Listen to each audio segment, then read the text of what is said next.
desfechar este capítulo nesta noite, vamos ler os versos 47 a 54. João 11, os versos 47 a 54.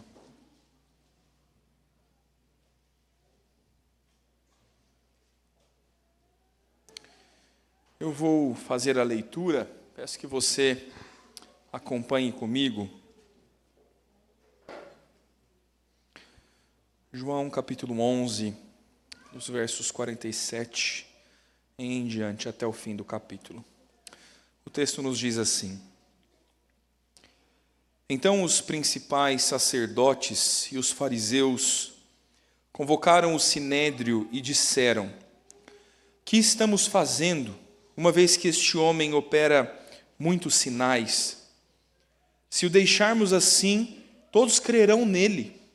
Depois virão os romanos e tomarão não só o nosso lugar, mas a própria nação.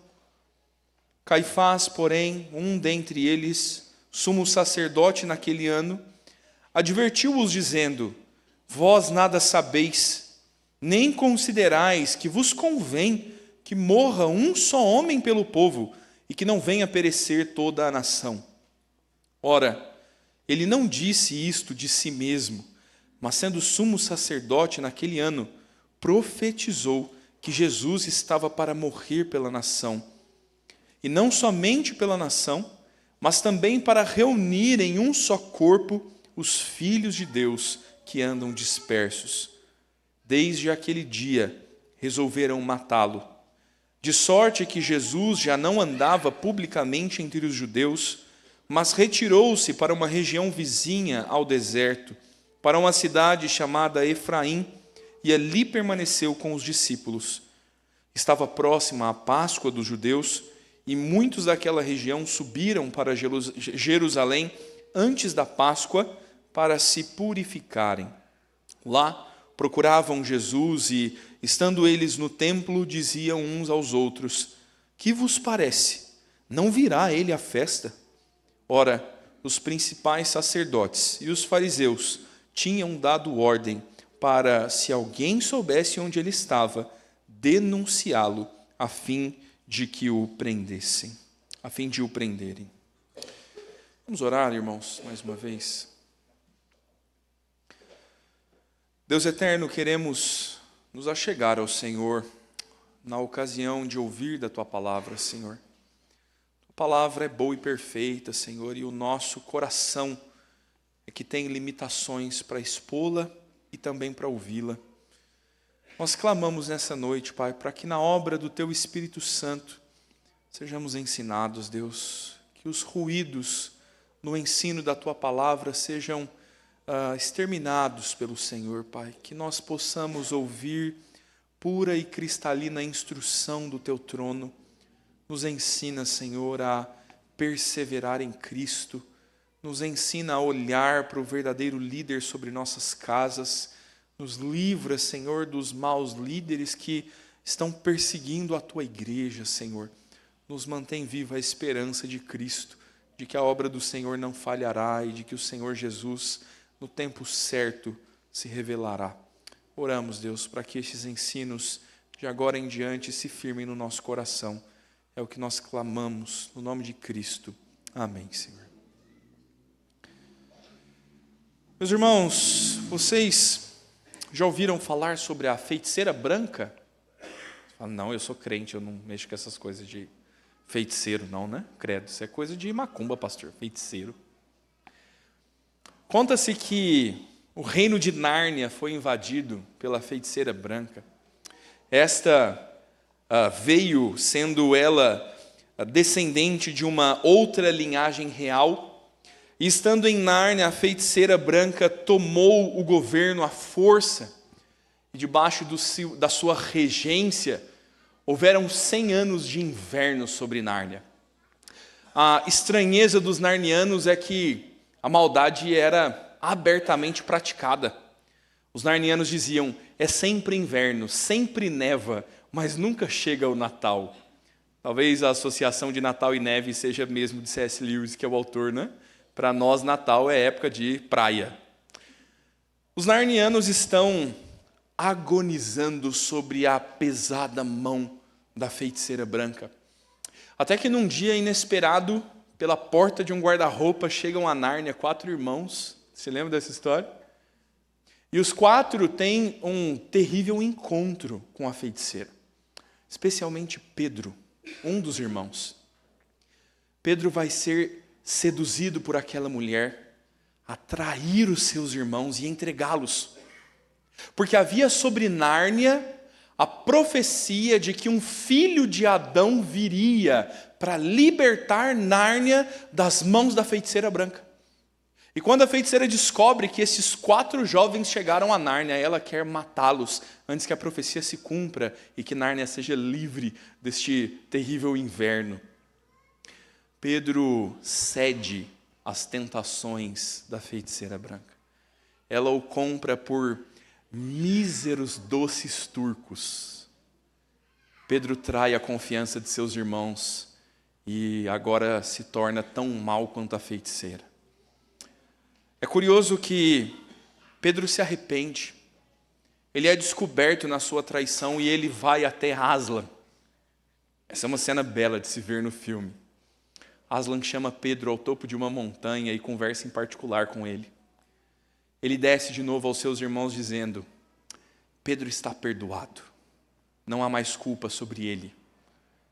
A feiticeira branca e eu fizemos um acordo e vocês devem receber Pedro de volta. Aslan é quem vai se entregar no lugar de Pedro.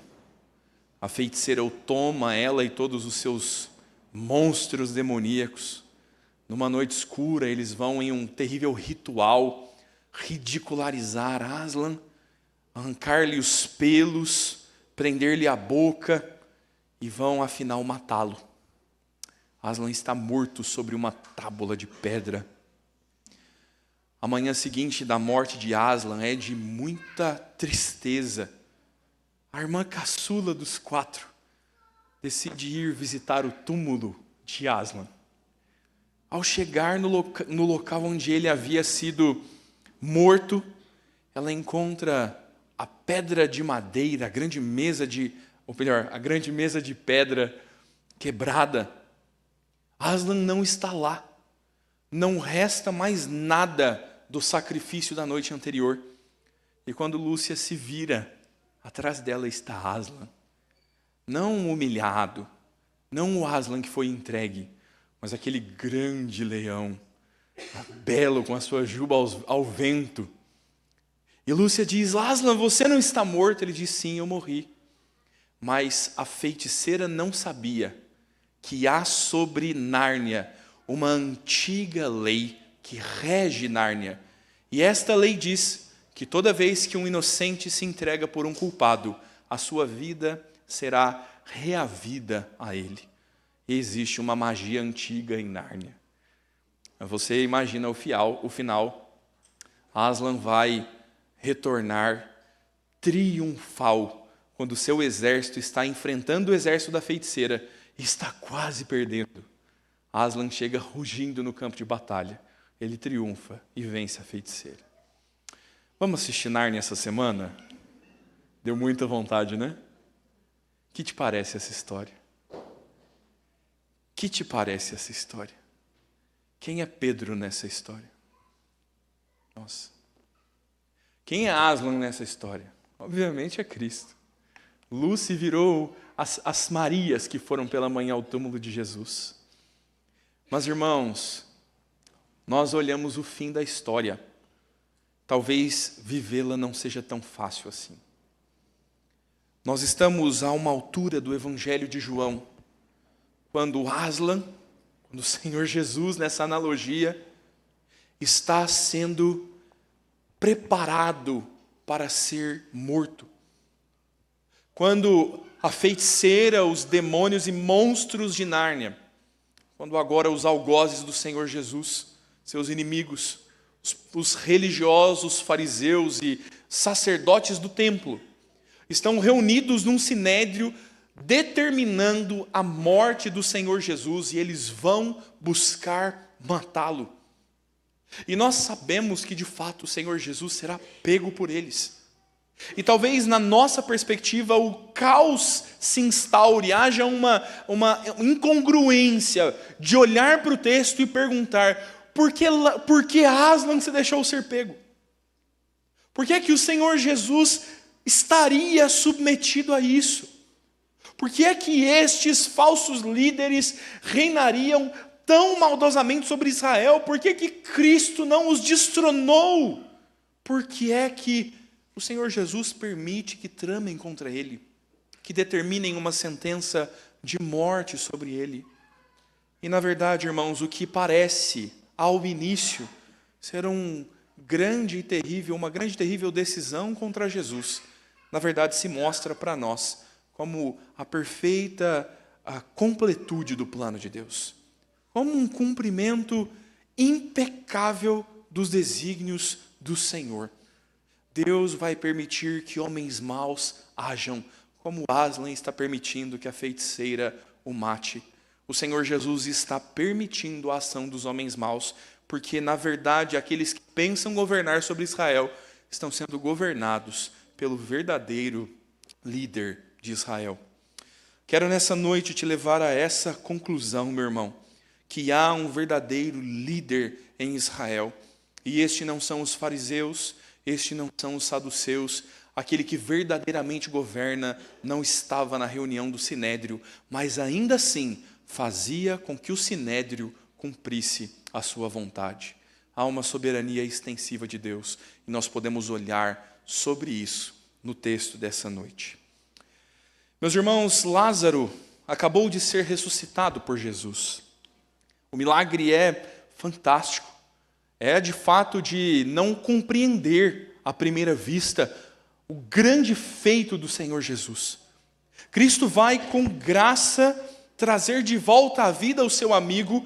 Muitas testemunhas judaicas estão ali porque consolavam as irmãs de Lázaro, Marta e Maria, e eles todos agora são testemunhas oculares do que Jesus fez.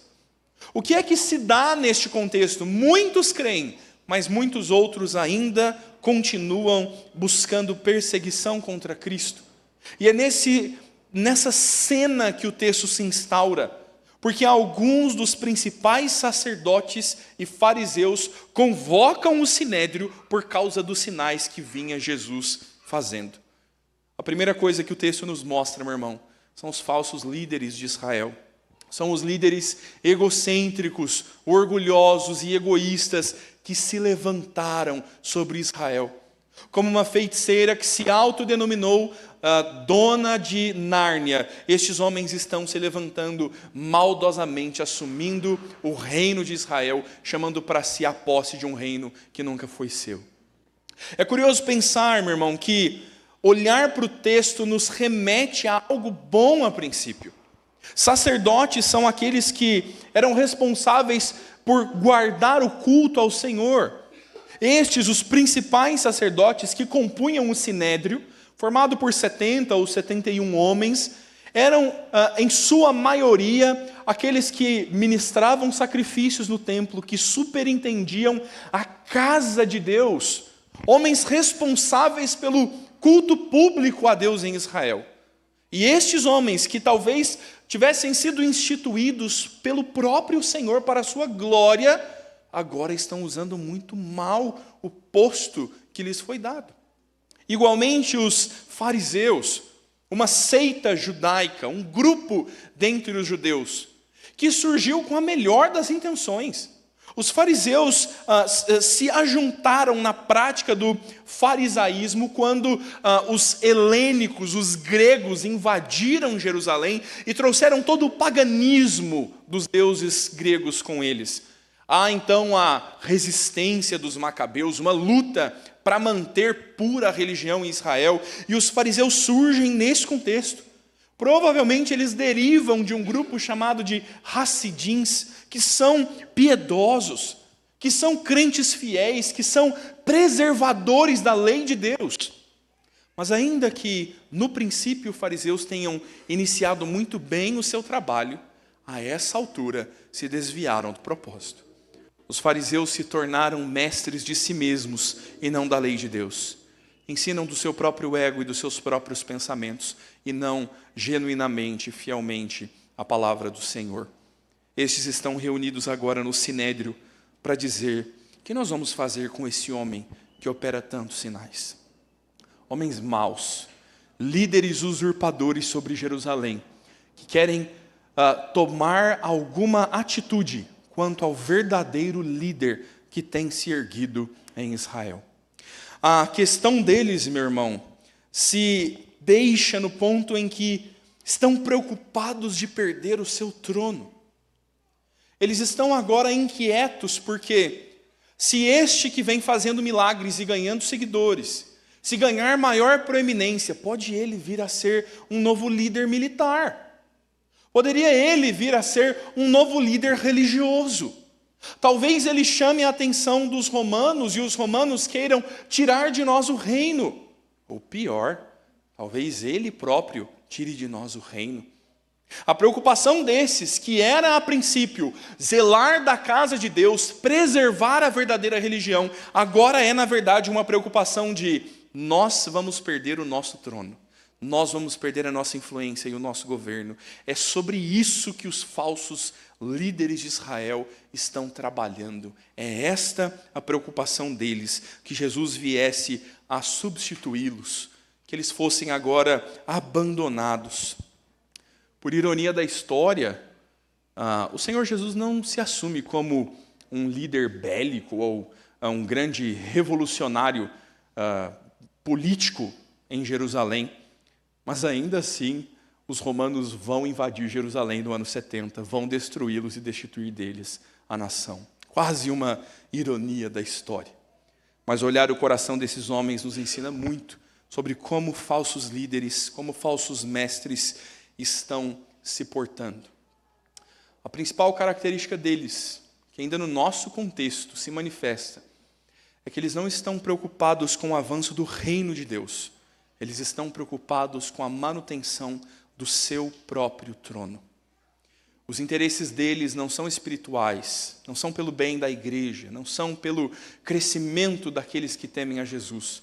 Os interesses deles são com as seus próprios ganhos, com a sua própria manutenção no poder.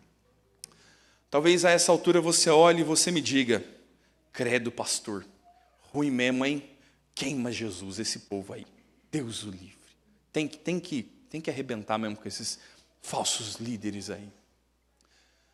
Mas, meu irmão, talvez o fato mais difícil do texto seja trazê-lo à realidade do meu e do seu coração.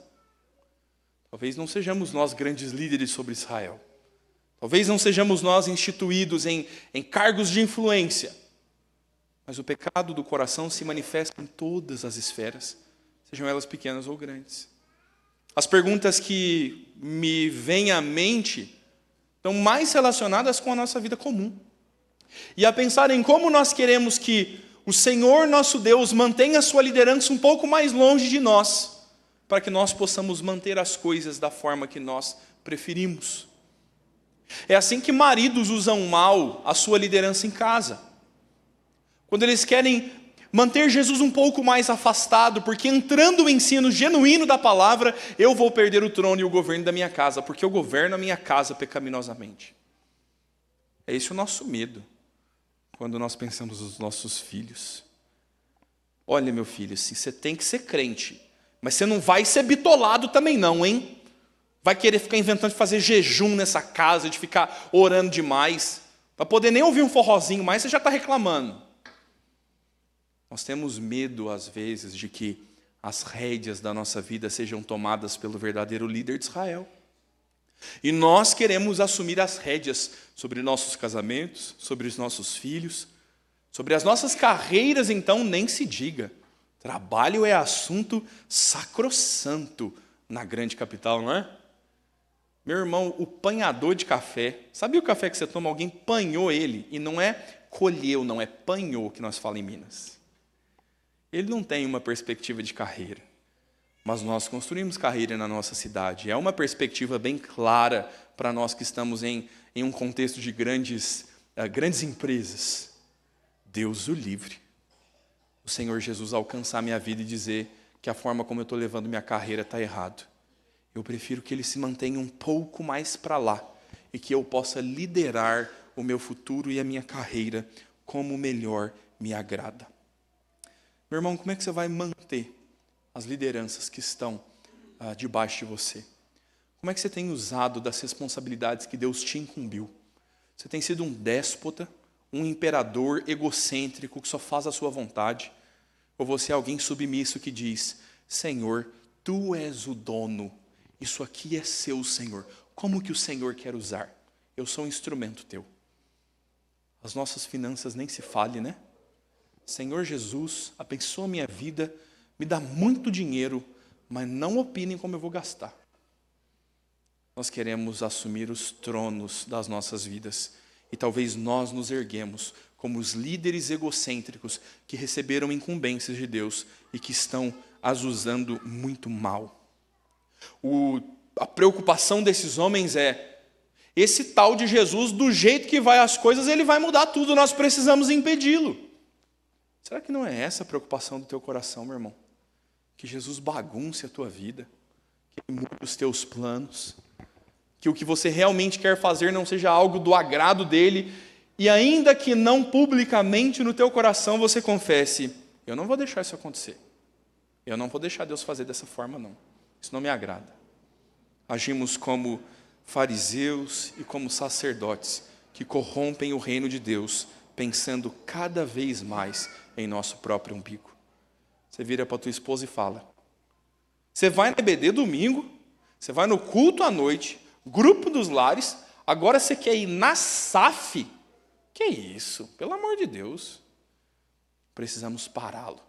Deus está intervindo demais na minha família. Deixa que aqui eu cuido. Preocupações do nosso coração, meu irmão. Nós não podemos usurpar, porque afinal, se Deus quiser, Ele tomará para si, porque Ele pertence. Não se esqueça disso, meu irmão. Andar com Cristo não é uma vida de benefício próprio. Viver em função do Senhor Jesus é uma vida de serviço, de submissão. Nós, em momento algum, somos o centro das ações de Deus. Nós, em momento algum, temos o nosso conforto como alvo da ação de Deus. Nós somos mero instrumento para algo que o Senhor está fazendo. Então, o chamado da Escritura não é para nos pôr em conforto e evidência. Deus não é um garçom que está nos dizendo, pois não, que queres pedir hoje em oração? Ah, que amanhã não tenha trânsito. Pronto, gênio da garrafa térmica, não é, Jesus? Meu irmão, o Senhor Jesus nos diz na Escritura, se alguém quer vir após mim, a si mesmo se negue, dia a dia tome a sua cruz e siga-me. Pois quem quiser salvar a sua vida, perdê-la-á. Mas quem perder a sua vida por minha causa, esse a salvará. De que adianta o homem ganhar o mundo inteiro e perder a sua alma? É essa a cena dos fariseus e dos sacerdotes. Lutaram com todas as forças para manter seu império, seu governo e seus cargos, e perderam a sua alma, porque negaram a Cristo como Senhor. Não ande por esse caminho, meu irmão. Perca o que Deus quiser que você perca. Abra mão do que for necessário para que seja Jesus rei. Para que você não esteja na mesma condição do povo perante Samuel, dizendo, nos dê um outro rei, nós não queremos mais que Jesus nos mande. Deus tenha misericórdia de nós nisso. O texto então nos conta que nessa reunião do Sinédrio, surge Caifás com uma proposta. E a fala de Caifás, de forma profética, está nos revelando não agora os falsos líderes, mas quem é o verdadeiro líder. Este é um líder que se sacrifica. Caifás está nos mostrando, em segundo lugar, um líder que se sacrifica pelo seu povo. Caifás é um homem cruel. Ele é o sumo sacerdote, o mais importante dentre todos os sacerdotes. Pasmem, um homem da linhagem de Abraão, um homem da descendência do povo de Deus, um genuíno sacerdote. Irmãos, Caifás vai causar dano à igreja por muito tempo durante a igreja primitiva. E aqui agora, liderando o Sinédrio, ele vai advertir os homens dizendo, vós nada sabeis. Ele está repreendendo os seus próprios colegas no Sinédrio, dizendo: vocês não sabem de nada, vocês não entendem como as coisas funcionam. Vou lhes dizer agora como as coisas funcionam. Convém que um só morra para que todos sejam salvos. Caifás está pensando que para salvar todos os nossos cargos, toda a nossa nação, para preservar o nosso império de inverno sobre Nárnia, alguém precisa morrer. E se nós matarmos só uma pessoa, nenhum de nós morrerá. Solução maravilhosa. É um mal menor. É melhor que este homem, Jesus, morra, antes que ele perverta a todos. Mas a Escritura nos registra, pela boca de João, de que a decisão de Caifás é, no final das contas, uma profecia. Caifás não sabia exatamente o significado disso. Caifás dizia, e o texto nos narra que não disse isso de si mesmo, mas sendo o sumo sacerdote deste ano, profetizou que Jesus estava para morrer pela nação. A fala de Caifás tem um duplo significado. Na perspectiva do Sinédrio, este arruaceiro vai morrer para não dissimular mais heresias entre nós. Na perspectiva do Senhor, do soberano, do verdadeiro líder de Israel, ele, Jesus, vai se entregar para morrer pelos pecados de todos. A mesma frase serve para um e para outro sentido. E o verdadeiro sentido é, de fato, Jesus se entregou para morrer por todos aqueles que nele creem. O texto diz que a entrega de Jesus não é para cessar a heresia e manter o governo do Sinédrio.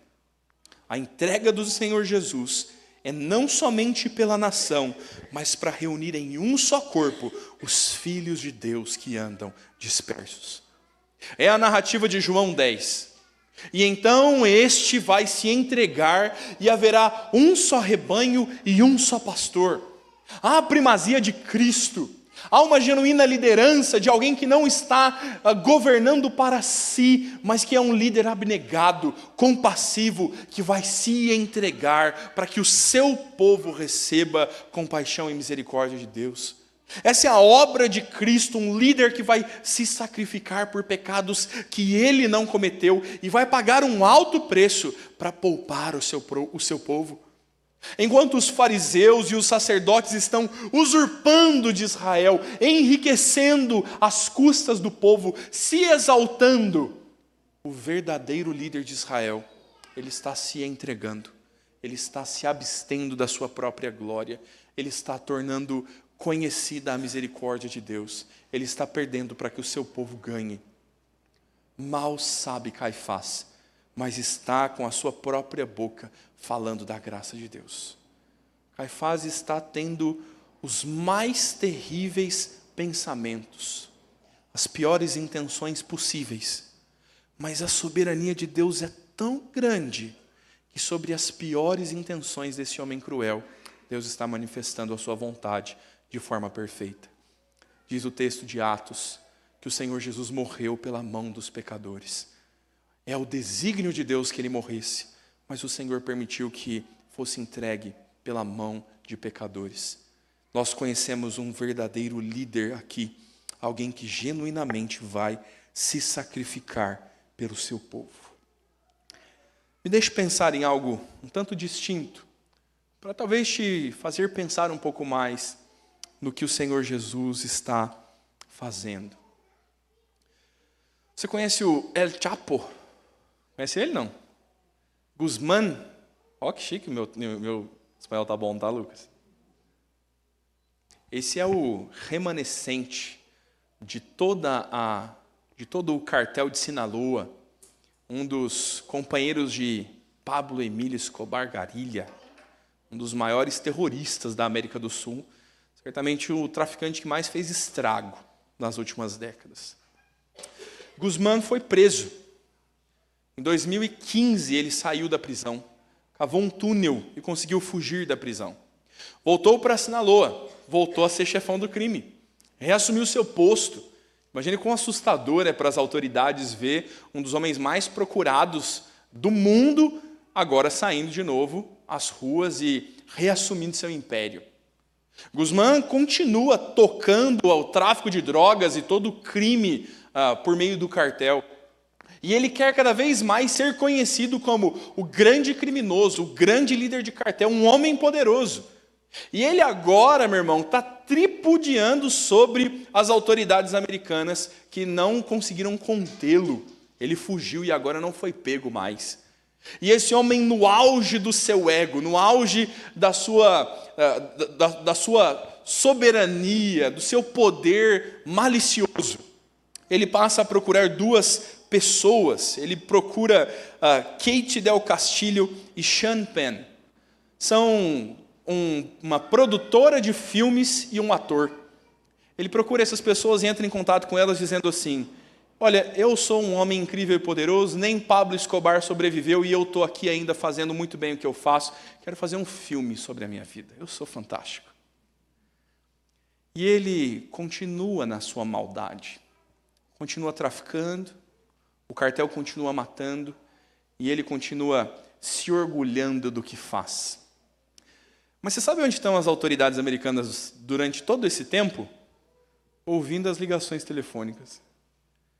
Eles, assim, as autoridades afrouxaram as rédeas e disseram: na hora certa nós não vamos derrubar só ele, não, nós vamos derrubar o cartel inteiro. Isso aconteceu. Para nossa alegria, Guzmán El Chapo está preso de novo. Em 2019, se não falha a memória, foi preso de novo. E o cartel mais uma vez caiu. Meu irmão, às vezes a gente vê uma maldade nesse mundo, né? Às vezes a gente vê os Caifás se levantando e livremente agindo e fazendo. Às vezes nós olhamos o mal crescente e nós nos perguntamos: Jesus não vai fazer nada sobre isso, não. A situação vai ficar assim até quando?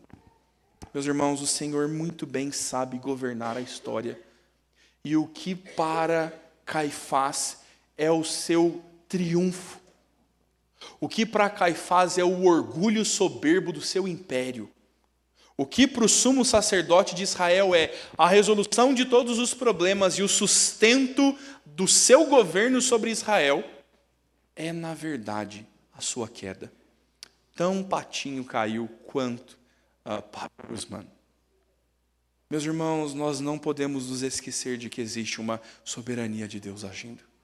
Que o que para eles é prova de perdição, para nós outros é prova de salvação, diz Paulo aos Filipenses. Que o que é uma trama maligna para tirar a vida de Jesus, para fazer cessar o ensino desse falso mestre, na verdade, é para nós o grande ato de salvação do Senhor. Parece que ao longo de todo este trecho de João, o evangelista está nos pondo sempre um pano de fundo na soberania de Deus. Parece que o tapeceiro do último sermão continua tecendo, continua agindo. E talvez os leitores, à primeira vista, não entendam o agir de Deus, mas há um propósito do Senhor em permitir que todo o Sinédrio e o Caifás tenham tamanha ação sobre Deus. Meus irmãos, os perversos seguem o seu caminho, os maus seguem fazendo maldade, mas o governo do Senhor está sobre ele.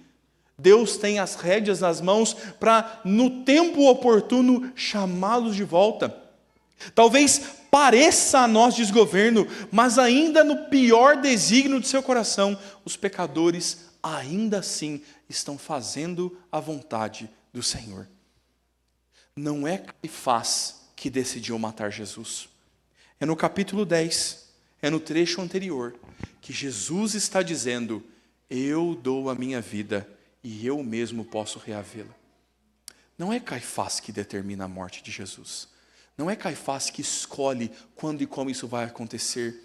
É a mão de Deus que designou o seu plano. Este homem é tão mau e tão terrível quanto parece, mas Deus é muito maior e muito mais soberano. Não se desespere, meu irmão, pela maldade dos perversos. A obra de Jesus é uma entrega maravilhosa pelo seu povo. Quando nós percebemos a maldade e os maus líderes se erguendo, nós temos o belo contraste, por outro lado, do bom e perfeito líder que é Cristo. nós temos a doce entrega do Senhor Jesus. Ele é o verdadeiro líder de Israel. Ele não é aquele que vem para ser servido e se exaltar, mas para servir seu povo e voluntariamente morrer por eles. Não se esqueça, meu irmão, de que Deus não perde as rédeas do mundo e o Senhor continua conduzindo todas as coisas. Afinal, num terceiro ensino do texto, nós vamos perceber de uma vez por todas que não só existem maus líderes sobre Israel, que existe um bom líder que vai se entregar pelo seu povo, mas que agora a soberania deste bom líder nos mostra que ele é o verdadeiro líder de Israel. Não são os fariseus que estão decidindo como as coisas vão acontecer, é Jesus que dita o tempo e o modo das coisas. Afinal, o texto no verso 53 em diante nos diz que desde aquele dia resolveram matá-lo. De sorte que Jesus já não andava publicamente entre os judeus, mas retirou-se para uma região vizinha, para uma cidade chamada Efraim, e ali permaneceu com os seus discípulos. Jesus está agora vivendo a mais ou menos 19 quilômetros de Jerusalém. 19 quilômetros para nós está tranquilo, né? A menos que seja dia do rodízio, aí vai ficar complicado. Esse é um tempo em que as viagens são de carruagem, de carroça, de cavalo. 19 quilômetros é uma distância considerável. Jesus estaria fora da ação do Sinédrio. O Sinédrio não poderia juntar seus guardas e ir lá prendê-lo. O texto nos conta que na reunião para Páscoa a ordem era: todos os que tiverem notícias sobre Jesus nos avisem e nós vamos prendê-lo.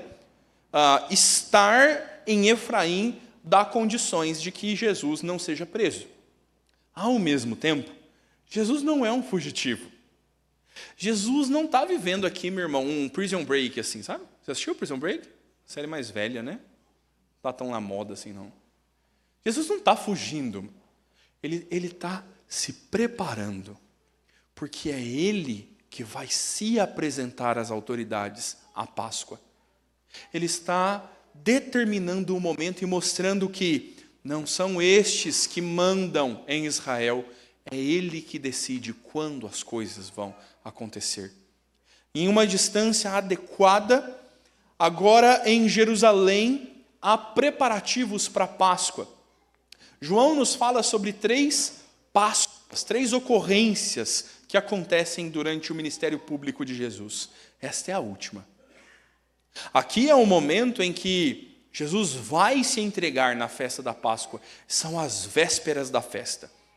Muitos judeus vão antes para Jerusalém. Há uma verdadeira peregrinação para essa festa ordenada no Antigo Testamento. E aqueles que vão antes querem se purificar, querem viver na bagagem determinada pelos fariseus, lavagens cerimoniais e preparações, como se essas coisas pudessem justificá-los dos seus pecados. E aqueles que estão reunidos em Jerusalém sabem do alvoroço. Numa coisa o Sinédrio está certo, meu irmão. Esse tal de Jesus está transtornando as coisas mesmo. Os sinais que ele fez deixaram a cidade realmente alvoroçada. E aqueles que estão agora reunidos em Jerusalém, preparando-se para a Páscoa, estão comentando uns aos outros. E aí? Será que vai aparecer aí não? É que eles eram mineiros de novo. Sempre tem um mineiro no meu sermão, né? Uai, será que não vem não, ué? Onde está Jesus? Será que ele vai se apresentar à Páscoa? Que vos parece, não virá ele à festa? Os fariseus e os sacerdotes estão atentos, aguardando para pegar o Senhor Jesus. Mas, meu irmão, nós, afinal, podemos nos lembrar da verdade de quem Jesus é. De que é Ele quem determina todas as coisas e que o plano não é dos fariseus e sim dele. Talvez nos nossos contextos, nós nos esqueçamos disso. Parece às vezes um tanto repetitivo, parece às vezes meio redundante dizer que Deus é todo-poderoso e que Jesus tem o governo da nossa vida e que Ele permite que o mal aconteça porque Ele tem um bem afinal. Redundante, né? Eu sei. Sabe o que é o problema, meu irmão? O problema é que a gente não dorme. O problema é que lá na quinta-feira, você vai deitar a cabeça no travesseiro falando, Jesus, o cartão cai amanhã. O que eu faço agora? Talvez a segunda-feira seja maravilhosa para alguém que vai ser contratado num emprego novo para preencher a sua vaga que foi mandada embora amanhã de manhã. E aí a gente fala, será mesmo? Será que as coisas estão sendo cuidadas e governadas? E por mais que a gente professe a confiança na soberania de Deus, meu irmão, a nossa ansiedade testemunha contra nós de que nós estamos mais incrédulos que nós deveríamos. O nosso medo do futuro talvez acusa um coração que não depende tanto de Deus quanto deveria. Que sabe que Jesus é soberano e blá blá blá e calvinismo. Mas quanto isso toca a tua vida? Quanto você vai pronunciar o salmo, em paz me deito e logo pego no sono, porque só tu, Senhor, me fazes repousar seguro. Quando é que você vai aposentar os teus calmantes? Quando é que você vai deixar de lado a tua comilança? Sabe a tua comilança? Quando você fica nervoso, você fala, eu preciso de um doce. Dá um chocolate aí que eu estou nervoso. Que a gente não confia no Senhor, meu irmão. Eu não quero que você seja calvinista. Eu quero que você seja crente. Eu não quero que você entenda os cânones de Dort. Que você saiba os 5 pontos do calvinismo e a tulipe. Que você saiba que a soberania de Deus é exaustiva. E que esse negócio de livre-arbítrio é uma grande bagunça. É livre agência. E como é que você usa a tua livre agência? Para depender de Jesus. O problema não é entender. O problema é crer. São os catecúmenos aí que quebraram a cabeça comigo algumas semanas atrás. O problema não é entender a doutrina, o problema é aceitar a doutrina. Ah, meu irmão, que o pastor Itamar venha de novo no final do ano repetir isso para você mais uma vez. Nosso coração é incrédulo. A gente está o tempo todo olhando Caifás e dizendo, vai fazer nada não, Jesus. Caifás no nosso tempo é nosso governo, né? Caifás no nosso tempo é a nossa televisão que só ensina porcaria. A gente está desesperado demais, meu irmão. Parece que a gente esqueceu quem é Jesus. Parece que a gente esqueceu que enquanto Caifás está fazendo barulho e o Sinédrio está dizendo, nós vamos pegar vocês, nós vamos matar vocês, nós vamos acabar com a igreja, nós vamos pôr fogo nesse negócio, ninguém vai ficar. Calma. Jesus se retirou voluntariamente e está esperando a hora de se apresentar de novo. Quando há barulho no nosso mundo contra a igreja de Cristo, calma. Jesus disse, vou para o meu Pai e volto para buscar vocês. Igualzinho aconteceu aqui. E o Senhor registra textos como esses, para a gente se lembrar que os falsos líderes deste mundo podem fazer o barulho que eles quiserem, porque a maldade deles está sob o governo do Senhor. E no tempo oportuno o Senhor Jesus vai se apresentar. Vai pôr ordem na casa e chamar a sua liderança. Não se esqueça disso, meu irmão. Não há mal neste mundo que domine sobre o reino de Deus. Quando eles pensam estar no controle, estão sendo controlados pelo Senhor. A soberania de Deus é exaustiva mesmo. É nesse contexto que nós nos lembramos de que o desígnio do Sinédrio de vamos matá-lo não é a determinação da morte de Jesus. Sabe quando vem a verdadeira ordem para que Jesus morra? Deixa eu te lembrar. Há uma mesa posta. Os discípulos estão assentados tomando da ceia, como nós vamos fazer agora. E em algum momento João se reclina sobre o peito de Jesus e diz, Senhor, por acaso sou eu que vou te traí-lo? Quem é o traidor? E Jesus, pondo a mão no prato, está ao mesmo tempo pondo a mão no prato Judas. E Jesus diz, este que comigo mete a mão no prato é aquele que está por me trair. Jesus se volta para Judas e diz o quê? Aquilo que você tem por fazer, vai fazer. Quem é que manda? Quem é que determina a hora de morrer? O próprio Senhor. eu dou a minha vida e eu posso reavê-la. Calma, meu irmão. Respira. Deus está rigorosamente controlando todas as coisas. Senhor, o mundo está uma bagunça. Eu não tenho esperança. Olha a nossa incredulidade aqui, ó. Senhor, não vou ter filhos mais, porque não vale a pena pôr filhos num mundo tão mau. Calma, campeão. Calma. Jesus está no controle. Crescei e multiplicai-vos. Senhor, eu quero morar na roça. Eu vou me abster desse mundo. Eu vou pôr meus filhos no internato. Não, no internato não, eu vou interná-los em casa. Eu vou fazer um homeschooling. Eu não quero saber. Como é que é a história lá do meu filho vai vender picolé na garagem para não misturar com esse mundo? Calma, campeão. O mundo faz barulho mesmo. Mas as portas do inferno não vão prevalecer sobre a igreja de Cristo. O Senhor vai preservar os seus em todo o tempo. E quando der a ocasião oportuna, o Filho soará pelos seus anjos um grande clangor de trombeta. E ele intervirá mais uma vez na história. E todo olho verá, e todo ouvido ouvirá, todo joelho se dobrará, toda língua confessará: Jesus Cristo é o Senhor. E haverá um testemunho público e último.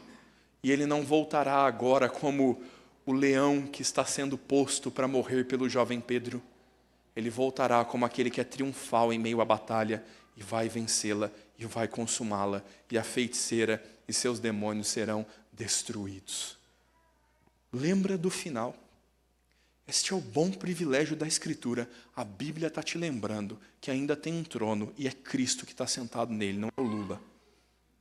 Não é o Tarcísio, meu irmão, que vai resolver o nosso problema acabando com a Cracolândia. Não é. É o Senhor nosso Deus que governa a nossa casa. É o Senhor teu Deus que vai preservar teus filhos. É Deus que vai sustentar a tua família. É Deus que vai converter o teu coração quando você clama por misericórdia, por causa dos teus pecados. É o Senhor que vai fazer crescer a igreja. Não é o nosso... Vamos para a parede preta, vamos para a luz, vamos para o negócio. Nós não vamos convencer ninguém, meu irmão. Quem convence é o Espírito Santo. O Senhor continuará perseverando na sua igreja. Deixe Caifás fazer barulho. Deixe os maus líderes andarem na sua maldade. O juízo do Senhor vem sobre eles em tempo oportuno. Esse texto é para nós uma lembrança do que Deus está fazendo sobre a história, sobre a sua própria vida ao se entregar e sobre a nossa vida quando tem bom e pleno governo sobre todas as coisas. Que Deus nos dê graça para não só confessar a soberania, mas para nos lembrar de que é um bom e verdadeiro líder de Israel, se entregou por nós e está nos sustentando até o dia em que se apresentar de novo para reinar em glória e nós reinaremos com Ele. Vamos orar, meus irmãos, mais uma vez.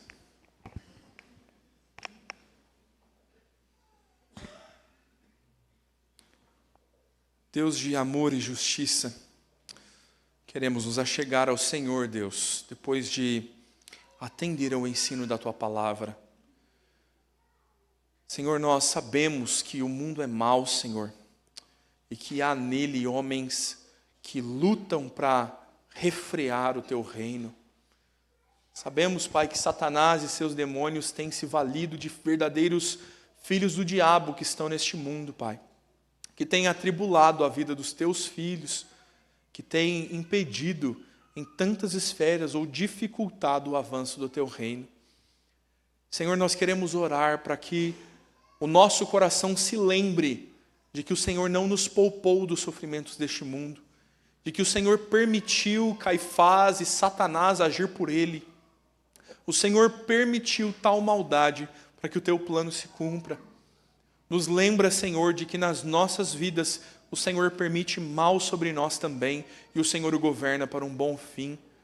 Nos ajuda a lembrar, Pai, de que os nossos inimigos estão sob o governo do Senhor e é o Senhor quem ordena a palavra final sobre as nossas vidas. Não há autoridade neste mundo, Senhor, que possa governar sobre nós, senão o Senhor. Todas as coisas Te pertencem, Pai, e nós queremos fazer essa boa confissão de que em Ti confiamos e só no Senhor dependemos. Não queremos nos curvar perante outro líder, não queremos ter sobre nós outra autoridade que nos faça temerosos. Queremos temer somente o Teu nome, queremos depender somente de Ti. Alimenta o nosso coração, enche, Pai, a nossa mente com a Tua palavra. Senhor, nos dá fé quando nos falta, para que nós dependamos do Senhor em todo o tempo. Oramos e clamamos, no nome de Cristo Jesus. Amém, Senhor. Irmãos, quero convidar o conjunto